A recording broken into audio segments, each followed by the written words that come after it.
farm-fresh veggies ripe for the picking.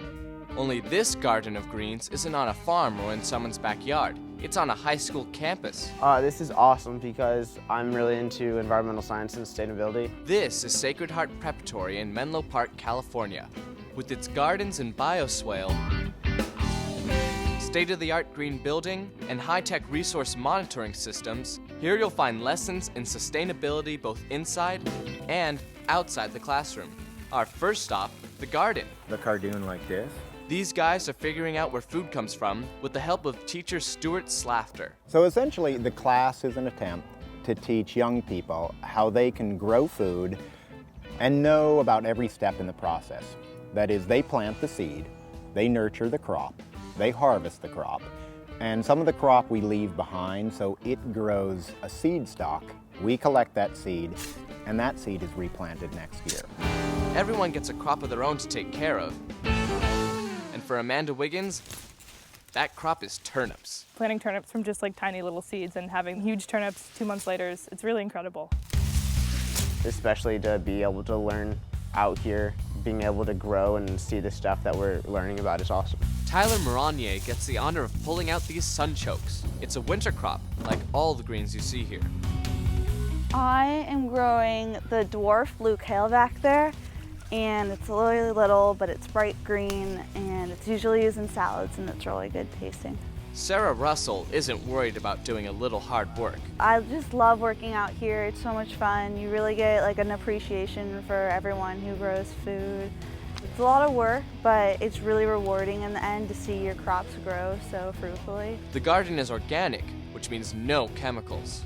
Pesticides make it harder for plants to grow, and frankly, they don't taste as good as organic plants. Instead, they're using nutrient-rich compost made up largely of kitchen food scraps. This is going to create some new soil for us to work with, as well as getting rid of some of this waste that would otherwise go to a landfill. You'll find another type of garden here too. It's called a bioswale. It captures rainwater and filters it back into the water table. And that building you see behind it, that's the school's new eco-friendly science and student center. The whole idea behind building this building was to have a building that also served as a teacher. It's certified LEED Platinum, the highest rating from the U.S. Green Building Council.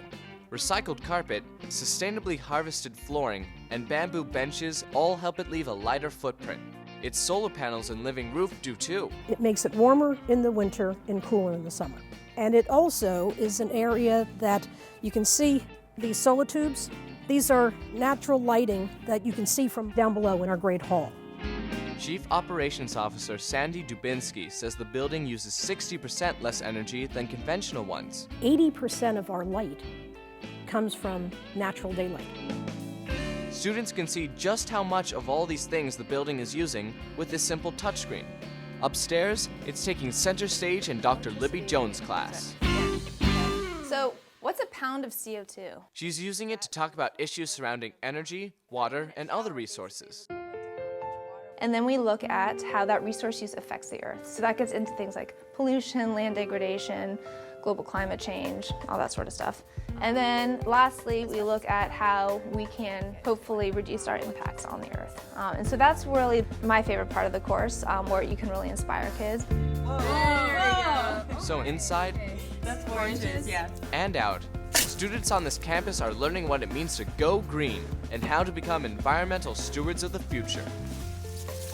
I feel like the least we can do is do our part in sort of educating kids, especially hands-on, doing garden work.